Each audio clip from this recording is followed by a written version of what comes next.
Il ne reste plus que quelques jours avant le duel décisif dans la catégorie des poids légers. Au Qatar, Arman Tsarukyan et Dan Hooker monteront dans l'octogone pour décider qui deviendra le prochain candidat à la ceinture aujourd'hui entre les mains d'Ilia Topuria. Et comme El Matador prévoit d'assister en personne au combat de son frère Alexandre, la tension ne fait qu'augmenter. Dans sa dernière interview, Arman a envoyé un message clair. Il y a des sujets où ni Dan ni Ilia ne devraient mettre les pieds. D'après lui, Hooker n'a jamais basculé dans les attaques personnelles. Et tant que tout reste dans le cadre sportif, aucun problème. Mais si quelqu'un commence à toucher à ses proches ou à sa vie privée, la discussion se fera autrement, face à face, sans grand discours. Le traité de gamin pourri gâté, c'est insignifiant. Mais franchir une vraie limite serait une mauvaise idée, autant pour Dan que pour Ilia. Le vainqueur du duel entre Tsarukyan et Hooker devrait devenir le prochain prétendant au titre. Pourtant, tout peut se compliquer. Tout dépendra des plans d'Ilia. Si Topuria bat Jay ou Paddy avant cela et décide ensuite de monter en poids welter, l'équilibre des forces sera bouleversé. Et le prochain combat pour le titre pourrait prendre une tournure totalement différente. Arman s'est aussi exprimé sur la victoire nette d'Islam Makhachev contre Jack Della Maddalena samedi soir. Voyons un extrait. Pour moi, c'est un combat assez risqué parce que j'ai vraiment quelque chose à perdre. Dan Hooker, lui, n'a rien à perdre. S'il tombe, il dira simplement « Oui, j'ai cédé face au premier prétendant. Pour moi, ce serait comme reculer de 3 pas. » C'est précisément pour cela que je suis totalement concentré et déterminé à le battre. Il n'a jamais cherché à passer sur le plan personnel avec moi. Si j'avais eu un problème privé, je l'aurais simplement fait sortir de sa chambre et je lui aurais parlé en face. Avec Ilia, c'est exactement la même chose. J'ai été surpris de voir à quel point il s'est débarrassé de Malena sans effort. Et cela pose une question. À quel niveau se trouve aujourd'hui Islam? Il agit différemment, il est au sommet de sa forme, et je ne vois pas qui pourrait vraiment l'arrêter chez les poids welters. Dana White a raconté une histoire dont la folie dépasse largement la plupart des rumeurs en coulisses de ces dernières années.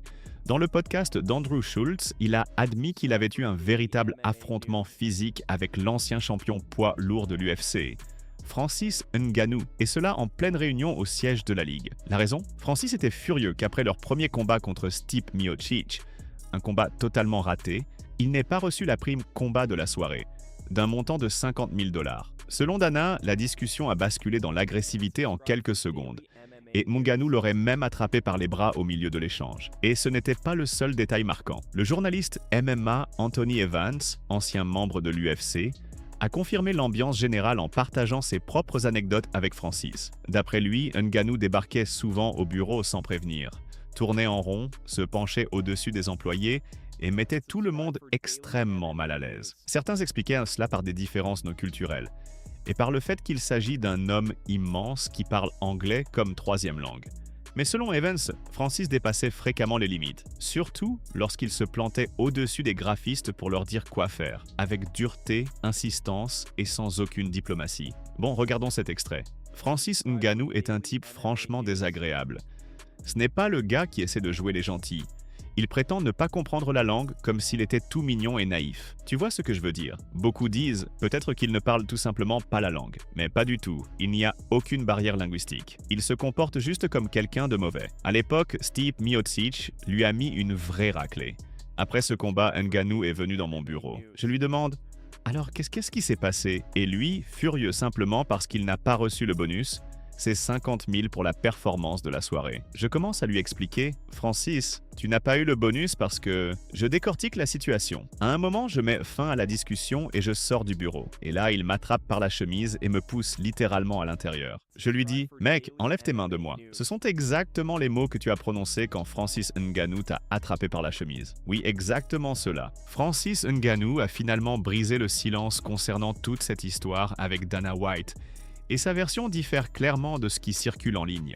Selon Ngannou, les problèmes ont commencé bien avant son premier combat contre Stipe Miocic, lorsque l'UFC a fait traîner les négociations contractuelles. À cause de ces délais, il s'est resté plusieurs mois sans combattre, et donc sans revenus. Francis explique qu'il s'est retrouvé dans une situation financière compliquée, au point même de ne pas pouvoir financer correctement sa préparation. C'est à ce moment-là, affirme-t-il, qu'il a appelé Dana White personnellement pour demander une avance sur sa bourse afin de payer son camp d'entraînement.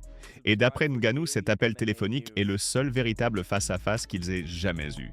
Concernant la prétendue bagarre dans les bureaux de Dana, Francis dit que la tension réelle venait de ces discussions interminables autour du contrat, et non pas d'une confrontation dramatique à huis clos. Il soutient que ces retards prolongés ont détruit la relation et mis les deux camps à bout, ce qui ne correspond pas du tout à la version relayée par les médias. Sur les réseaux, les fans se sont divisés. Certains doutent qu'il y ait eu un conflit physique, d'autres pensent que c'est tout à fait possible, en s'appuyant sur de nombreuses histoires affirmant que Ngannou se comportait de façon intimidante dans les bureaux de l'UFC. Voyons ce que Francis a raconté plus en détail. Pendant de longues années, j'ai accumulé de la frustration depuis mon combat avec TP, mon tout premier duel contre Stipe Miocic. À partir de là, ma relation avec l'UFC n'a plus jamais été la même. J'ai compris qu'à partir de ce moment-là, on m'avait placé dans une case et qu'on comptait m'y maintenir. Même avant le combat contre Stipe, quand l'affrontement venait tout juste d'être annoncé, j'ai dû appeler pour demander une avance sur ma bourse, simplement pour financer ma préparation. Je n'avais pas d'argent. Je m'entraînais depuis presque une année avec ce que je pouvais récupérer par mes propres moyens. Au final, j'ai suivi ce conseil. Et peu importe comment les gens m'appellent. « Hey, le champion, voilà le prétendant de l'UFC. Dites à ce que vous voulez. Moi, je vis selon mes moyens, pas au-delà de ce que je possède réellement. » Plus tard, je suis revenu, j'ai enchaîné plusieurs victoires, et ils sont revenus avec un nouveau contrat. C'était après le combat contre Junior Dos Santos, en juin 2017. Mais quand mon équipe se rendait déjà aux négociations, ils ont soudain déclaré « Non, aucun nouveau contrat pour Francis. Il lui reste encore 3 combats dans l'accord actuel. » Et pour être honnête, j'en étais presque content. J'avais juste envie de finir ce contrat au plus vite. Ian Gary fait de nouveau du bruit dans toute la communauté MMA. Et cette fois, il vise directement le nouveau champion des poids mi-moyens, Islam Makhachev. Dans une interview récente, Gary a affirmé avoir repéré des lacunes évidentes dans le striking d'Islam lors de l'événement UFC 322. Il reconnaît que Makhachev est apparu sûr de lui, posé et propre dans ses échanges debout face à Jack Della Maddalena, mais souligne que si l'on observe les détails avec attention, il existe des failles qu'il exploiterait sans hésiter. Ensuite, il a adopté un ton presque provocateur en commentant le KO de Leon Edwards. Gary a déclaré que voir la tête de Leon rebondir sur le sol avait été pour lui comme un véritable cadeau de Noël, ajoutant en plaisantant qu'il devrait appeler Prétis pour le remercier du présent. Si ce surnom doit être corrigé, je peux ajuster. Gary dit vouloir une nouvelle page dans la rivalité entre le Daghestan et l'Irlande. Un 3e chapitre. Les 2 premiers, selon lui, sont Khabib Nurmagomedov contre Conor McGregor et Ousmane Nurmagomedov contre Paul Hughes. Et la seule manière de venger son pays serait de prendre la ceinture d'Islam. Il affirme être pleinement capable de le faire. Le chemin sera difficile, mais il dit avoir tout ce qu'il faut pour briser la série victorieuse de Makhachev et ramener le titre à la maison. Pour Gary, une victoire sur Makhachev serait un tournant majeur dans sa carrière. Et selon ses propres mots, il en visualise déjà chaque détail. Pendant ce temps, Makhachev se prépare pour son combat contre Belal Muhammad lors de l'UFC au Qatar ce week-end. Allons plus loin. Parce que contre Jack, en boxe debout, il était bien plus propre. Et ça m'a réellement impressionné. Il est resté calme, posé, avec un niveau bien supérieur à ce que j'avais vu de lui auparavant. Mais il garde tout de même des failles. Si tu regardes ce combat en te concentrant sur le striking, tu vois clairement des ouvertures. Et je compte bien en profiter. Quand il attrape une jambe, là, il fait partie des meilleurs au monde. Sa lutte est techniquement irréprochable. Il calcule tout, ne fait rien d'idiot, ne commet pas d'erreur. Il fait toujours le bon choix, et ses menaces de soumission sont réellement dangereuses. Mais tout ça ne m'inquiète pas. Je suis trop malin en striking. Je lis trop bien la distance. Je suis long, grand, souple. Je n'ai jamais perdu contre un gaucher. Et quand on se retrouvera face à face, il devra réussir à atteindre ma jambe et m'attraper, alors que je suis plus grand et plus long que n'importe quel adversaire qu'il a croisé jusque-là. En plus de tout ça, je suis foutrement rapide.